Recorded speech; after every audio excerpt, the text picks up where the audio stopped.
Hoy tenemos el honor de recibir a Dominique Pradalier, periodista y presidenta de la Federación Internacional de Periodistas, considerada la más grande del mundo y que reúne cerca de 600.000 periodistas en todo el mundo, 187 sindicatos u organizaciones en 146 países. Esta federación fue creada en 1926. Usted es la segunda mujer que preside esta federación hasta 2026, fecha de su centenario, y si fue nombrada presidenta de esta federación no es por azar, porque ya que es periodista desde la época de la ORTF, aquí en España sería el equivalente del Nodo, hasta su disolución en 1974 para posteriormente dividirse en 7 empresas autónomas. Posteriormente, usted se incorporó a France Télévisions y en particular fue la redactora en jefa del informativo nocturno de France 2. Bienvenido a nuestro canal de Gouges, Dominique. Gracias, hola a todas y todos. Buenos días. Entonces, vamos a empezar bastante rápido y me gustaría abordar primero un tema y por eso nos hemos puesto en contacto con usted para abordar la situación del periodista español Pablo González, que fue detenido arbitrariamente hasta que se demuestre lo contrario en Polonia, en un centro que se conoce como el Guantánamo europeo. Entonces, ¿qué opina de esta detención de Pablo González?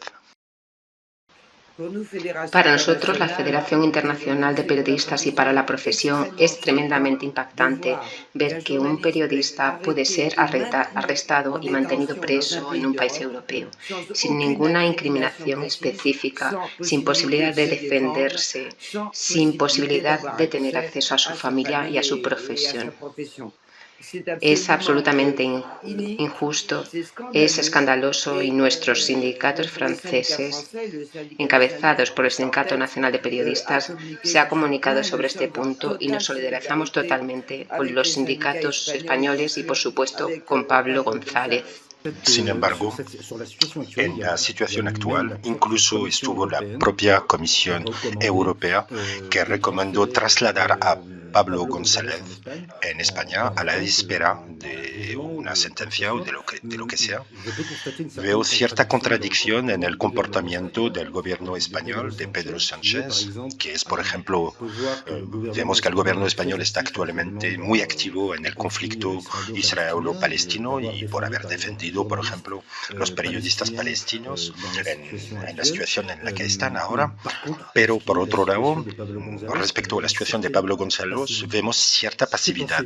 ¿Qué opina de este doble rasero?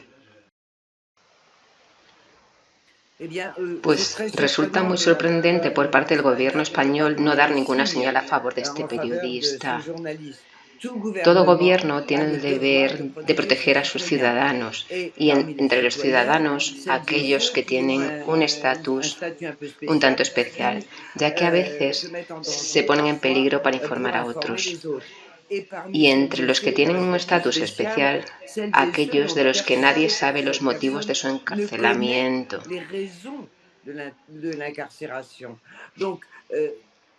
Es tan sorprendente que no sé qué decir sobre que el gobierno español todavía no haya comunicado acerca de este asunto que obviamente estaba defendiendo un periodista español. Sí, pero vemos que algunos periódicos, algunos periodistas han hablado de presión, sino de advertencias, digamos, de algunos políticos, que ya ha habido una cierta desafección también al nivel de los medios de comunicación, aunque muchos medios de comunicación recientemente han reaccionado, y ya que Pablo González lleva casi 2 años preso en Polonia, y entonces algunos políticos se acercaron a ciertos periodistas diciéndoles como tengan cuidado, no metan los dedos en este tema, ya que obviamente algunos periodistas se vieron, ¿cómo decirlo?, con cierto miedo de meter los dedos sobre este tema. ¿Qué opina de eso? En Francia hemos tenido muchos ejemplos de periodistas tomados como rehenes, ya sea en Afganistán o los países del Golfo durante la guerra. Y cada vez los gobiernos nos dicen, sobre todo, no hagamos ruido, no hagamos ruido. Por experiencia sabemos que haciendo ruido conseguimos ayudarlos.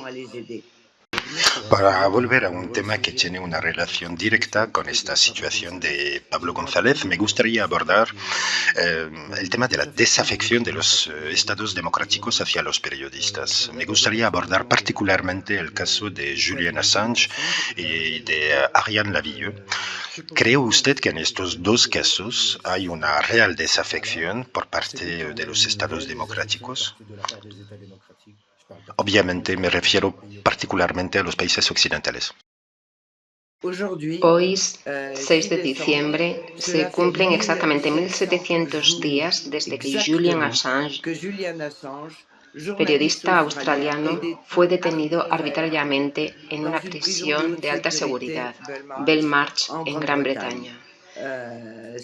Es un escándalo mundial porque se trata del creador de Wikileaks, Julian Assange, y en particular a través de Wikileaks transmitió, después de haberlo verificado, todas las informaciones relativas en particular a los crímenes de guerra cometidos por el ejército estadounidense en Irak, en Afganistán, en particular lo que estaba sucediendo en Guantánamo, en particular los sistemas de espionaje, etc.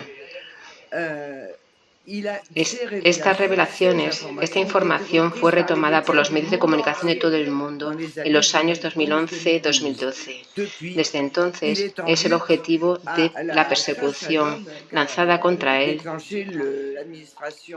por la administración estadounidense. Eso es todo. Es un preso político y es el único procesado. Ninguna de las revelaciones en más de 10 años ha dado lugar a contradicción alguna.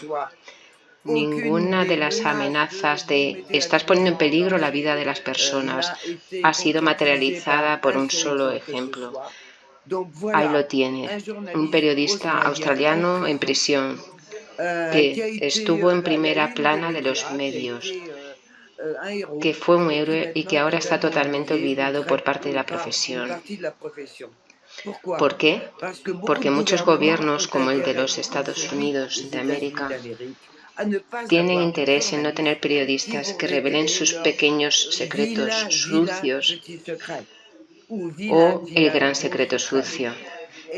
Y terminaré con una frase que ustedes y sus oyentes, los ciudadanos, lo entenderán muy fácilmente. Si un periodista australiano, este es su caso, que publica en Europa, este es el caso de Wikileaks, fuera juzgado por un tribunal americano siguiendo el derecho interno americano, ¿quién en el mundo se permitirá, después de eso, decir algo que disgustara al gobierno de los Estados Unidos de América? Este es el principio básico. Todo lo demás es salsa, más para bien o para mal. Pero este principio básico debe ser defendido no solo por los periodistas, sino por los ciudadanos, porque el derecho a informar no existe si no hay derecho a estar informado.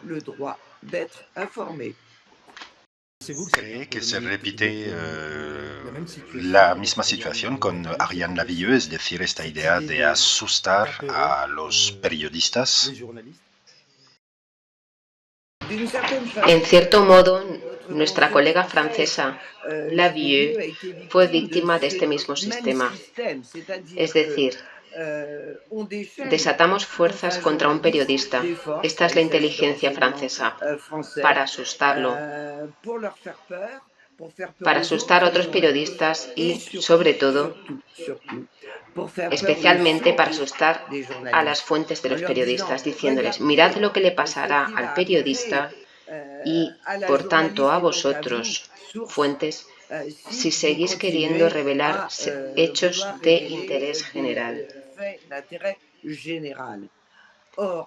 Sin embargo, en Francia, como en la mayoría de los países democráticos, prácticamente todos, la justicia diferencia claramente entre revelaciones de interés general, incluso si emanan de lugares protegidos más o menos por secretos, por el secreto de defensa, el secreto de instrucción u otros secretos, si son de interés general predominante. Este es el caso de lo que hizo Ariane Lavilleux, por eso estamos a su lado. Efectivamente, es el mismo tipo de sistema. Queremos evitar que los gobernados estén informados de lo que hacen los que gobiernan. Bien, vamos a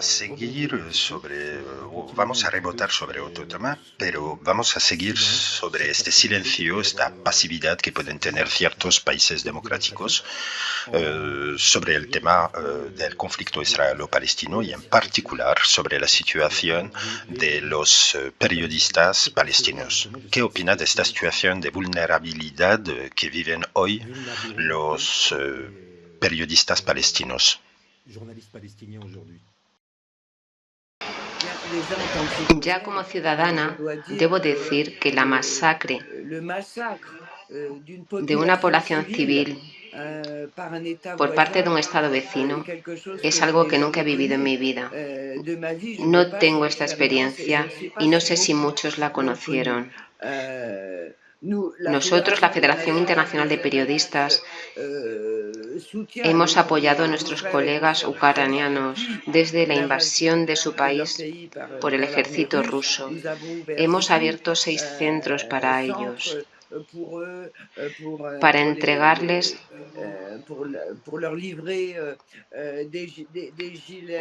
chalecos antibalas, cascos, material, etc. Ayudar en todo lo posible. No podemos hacer esto en Gaza, ya que nadie puede entrar en este territorio que simplemente está, si se puede decir, sujeto a un bombardeo permanente desde el cielo.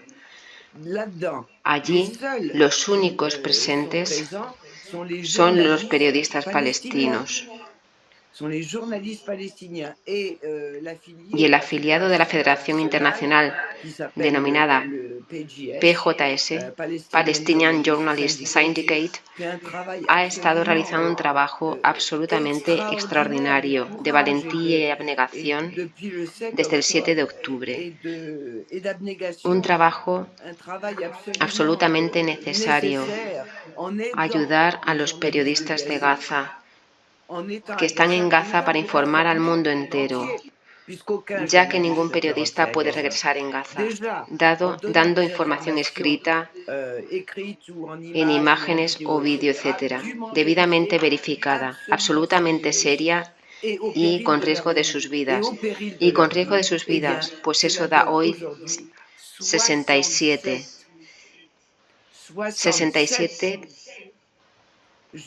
periodistas y trabajadores de medios de comunicación asesinados en Gaza desde el 7 de octubre. 67. Nosotros, la Federación Internacional de Periodistas, hemos advertido al gobierno israelí, diciéndole: usted es responsable de proteger a los civiles. Los periodistas son civiles. No fueron a la guerra. Ustedes son responsables de lo que les pase. Pero entre los 67, un gran número fueron atacados, apuntados directamente. Es muy fácil, ya que lleva un chaleco que dice prensa. Es muy fácil, lamentablemente.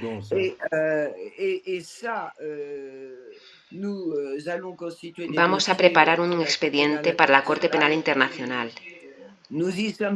Ya estamos allí, con el expediente de Shirin Abu Akleh, periodista de Al Jazeera, asesinada en Jenin, en Cisjordania.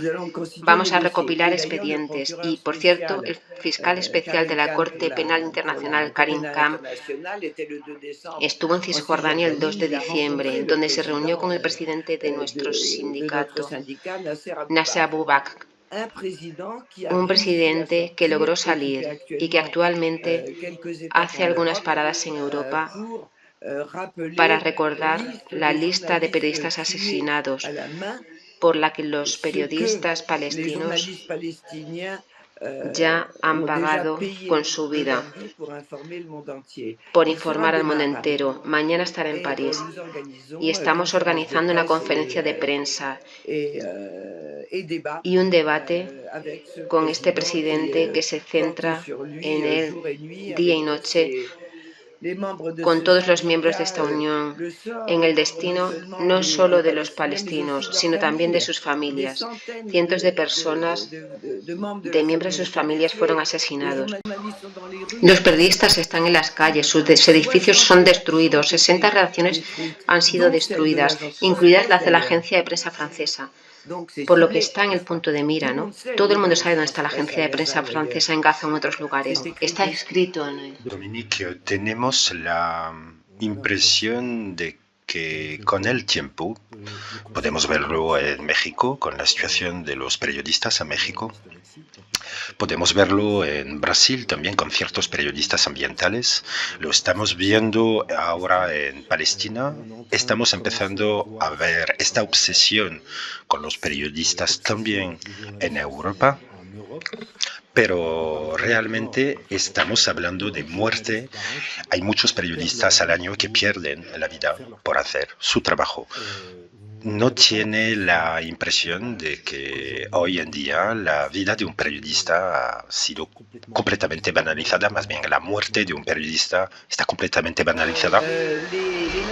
Las Naciones Unidas, el 4 de noviembre en Viena, Austria, reunieron a jefes de Estado, ministros de Asuntos Exteriores, etcétera, a un nivel muy alto. Y, por supuesto, estábamos allí la Federación Internacional para hacer un balance del Plan de las Naciones Unidas para la seguridad de los periodistas.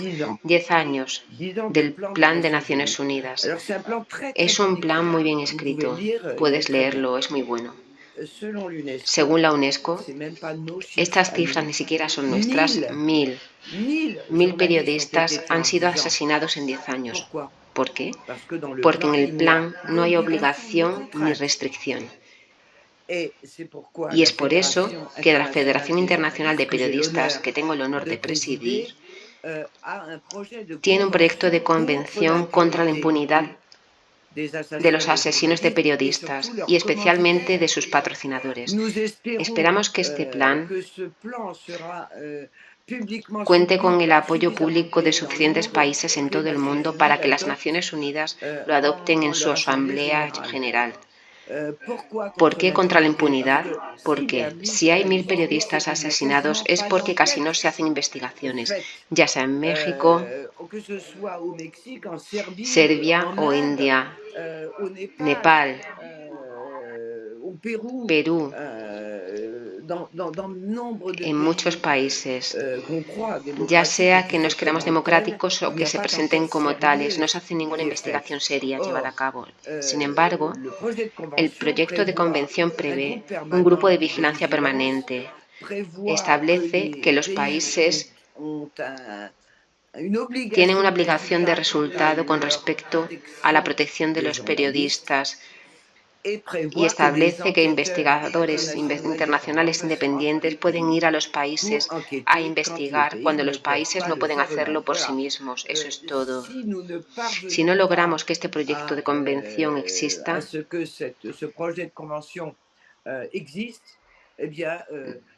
no habrá más periodistas dignos de este nombre, no habrá más. No somos héroes, no somos héroes. No nos levantamos cada mañana diciendo, ¿me van a matar en lo que escribo o cuando voy a entrevistar a alguien? No, debemos tener una protección especial, ya que tenemos un estatus social democrático particular en cada país, el de informar a los ciudadanas y los ciudadanos. Pues justamente, precisamente sobre esta misión de informar a las ciudadanas y a los ciudadanos, aquí en España está, y creo que también en Francia lo hay, lo que se llama la loi Bayon, aquí se llama la ley Mordaza. Bayon es la traducción literal de Mordaza. ¿Qué opina y dónde estáis en Francia con esta ley y cómo luchar contra ella? En realidad no tenemos una ley mordaza, tenemos leyes equivalentes, si me permite decirlo, en particular la ley sobre el secreto profesional. Se trae una ley reciente que permite a cualquier empresario interrumpir el trabajo de un periodista, incluso antes de su publicación, amenazándolo con llevar el caso a los tribunales. Además, un cierto número de abogados que trabajan por intereses privados que se verían amenazados de ver sus secretos sucios revelados mientras sus acciones son perjudiciales para la sociedad.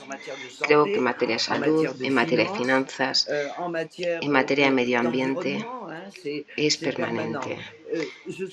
Estos son todos estos periodistas que están amenazados por juicios mordaza en Francia. ¿Qué es una demanda mordaza? Pues es una demanda que dice, te prohíbo publicar tal cosa o te acuso de difamación por tal o cual cosa. Los abogados han encontrado una novedad en Francia: llevar estos casos ante los tribunales de comercio. Así pues, los tribunales de comercio en Francia están dirigidos por jueces que proceden del comercio, y eso no tiene nada de vergonzoso, y que han juzgado casos en los que el comercio estaría en peligro, lo cual tampoco es vergonzoso. Pero la prensa no tiene nada que ver con esto. La prensa no tiene nada que ver con esto. Así, estamos amenazados por un lado por la Ley de Seguridad Empresarial y por otro por estos procedimientos que ponen en peligro la libertad de prensa en Francia. Entonces, una vez más, estamos luchando para que, por un lado, los juzgados mercantil no puedan recibir denuncias, sino que las declaren inadmisibles, y, por otro lado, ayudar a las hermanas y hermanos que se encuentran en dificultades debido a estas demandas mordaza. Y ahí nos sumamos, como verán fácilmente, a Ariane Lavio y Julian Assange, porque de hecho, en la mente de quienes atacan a los periodistas, independientemente del resultado, el castigo es el procedimiento. El castigo es el procedimiento, que puede durar 1 año, 2 años, 5 años, 10 años, que cuesta energía, que cuesta dinero, que cuesta estrés y que da miedo. El castigo es el procedimiento. Está claro, un ataque preventivo, dicho de otro modo, para que los periodistas no se puedan expresar como quieran. Me gustaría pasar a otros temas y aquí con dos preguntas cortas para finalizar la entrevista. Me gustaría pasar a temas un poco más prácticos y dejar el tema de los periodistas en la cárcel. Usted era la redactora jefa del informativo nocturno de France 2 y tenía una línea editorial bastante particular. Aquí en España hay algo que preocupa bastante. Los informativos de la televisión en España, la prensa escrita también, tienen la costumbre de publicar muchas encuestas, sondeos. Usted, en su telediario nocturno, en France 2, decidió prohibir completamente las encuestas y los sondeos de sus informativos. ¿Por qué? Sí, así es. Fui redactora en jefe durante unos 20 años de todos los periódicos del fin de semana, los de las 20 horas, los de las 13 horas y luego, efectivamente, los de la noche, por elección propia en el servicio público. Creo fundamentalmente en el servicio público. Las encuestas para mí y para otros periodistas son de hecho herramientas de influencia. Y publicar una encuesta así, sin explicar su contexto, sin explicar quién pagó la encuesta, quién la solicitó, sin explicar qué preguntas se hicieron, qué preguntas no se hicieron.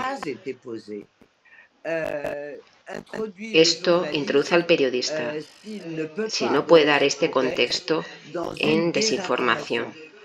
Por eso prohibimos todas las encuestas, considerando que tendríamos que hacer una edición especial de cada encuesta o casi, así de simple. Entonces, ¿cómo se explica que haya tantos sondeos en la televisión española? Bueno, ya sabes que en Francia hay muchos de ellos, por desgracia. Lo encuentro perjudicial. Afortunadamente, no soy la única que lo piensa, pero los grandes medios de comunicación, digamos, se ganan la vida con eso, porque son intercambios de intereses con los encuestadores que supuestamente les dan prioridades, que no les hacen pagar sus encuestas internas, que, bueno, en fin, es un pequeño micmac, una fea cocina que nada tiene que ver ver con el interés general de los ciudadanos. Muy bien. Y la última pregunta, y aquí me gustaría pasar a la piedra angular del periodismo. Usted dijo en una entrevista que las palabras son importantes y que las palabras que obviamente usan los periodistas tienen un gran impacto en la sociedad. Y también hemos constatado que en los últimos años ha habido una cierta perversión del lenguaje incluso dentro del periodismo. Me gustaría saber un poco qué opina de la importancia de la exactitud de las palabras cuando hablamos. Las palabras son esenciales, ya que son las armas, entre comillas, de los periodistas. Cuando hablo de armas, quiero decir que en un tema determinado, el periodista no debe tomar y utilizar las palabras de un partido o del otro. Debe tener sus propios términos y sus propias palabras. Y esto es absolutamente esencial por dos razones. La primera es que no debe haber un sesgo. Y la segunda es que le obliga a pensar en el tema. Cuando un periodista en Francia, por decirlo, utiliza la palabra tzal para hablar sobre el ejército israelí, bueno, no sería sorprendente si lo dijera detrás de el ejército israelí, pero utilizar solo esa palabra puede dar a sus oyentes o lectores la idea de que es bastante parcial. Les daré un ejemplo mucho más sencillo. Si oso decir las cotizaciones en la seguridad social en Francia para los empleados, los trabajadores. Lamentablemente, desde hace años los periodistas utilizan la palabra de MEDEF, es decir, el sindicato de empresarios, cuando hablan de cargas sociales. Fue completamente impactante. Les dije tan pronto como pude. ¿Por qué? Porque si usamos la palabra de los empleados, salarios diferidos, si utilizamos la palabra de los patrones, era carga social, esto no son cargas para los empleados. Y podemos tomar un término medio que es contribución social. Eso es todo. Me parece más sencillo que en tiempos de guerra. Y sobre todo, no solo están las palabras, sino que están las fuentes. Cuando decimos, hay 10.000 manifestantes y no damos una fuente, es decir, no decimos de dónde viene esa cifra. ¿Significa eso que fue el propio periodista quien contó? Es falso. Nuestra generación supo contar a los manifestantes. Las nuevas generaciones no han aprendido a hacerlo, no han aprendido así de sacar cifras. Y si no citan las fuentes, durante toda la primera parte de la guerra, desde el 7 de octubre, pocos periodistas han citado fuentes militares israelíes. Raro, demasiado raro. Y aún así es importante, no para desacreditarlos, sino porque es información adicional a citar la fuente. Por otro lado, cuando había cifras, y aún hoy se dicen decenas de miles y miles de muertos en Gaza, es según Hamas. Entonces hay un desequilibrio en las palabras y en las referencias a las fuentes que va en detrimento de la calidad de la información. Está claro. Entonces, si me permite, me gustaría preguntarle si tiene algún mensaje que transmitir al gobierno español. Sí, claro. Como presidenta de la Federación Internacional de Periodistas, pido solemnemente al gobierno español que libere lo antes posible a nuestro colega Pablo González, que lo traslade a España y que su caso sea examinado por un tribunal, de tal forma que sepamos por qué lo metieron en prisión. En febrero serán casi 2 años y realmente es inaceptable. Por eso pedimos al gobierno español que por favor se ocupe de Pablo González. Gracias. Merci beaucoup, Dominique.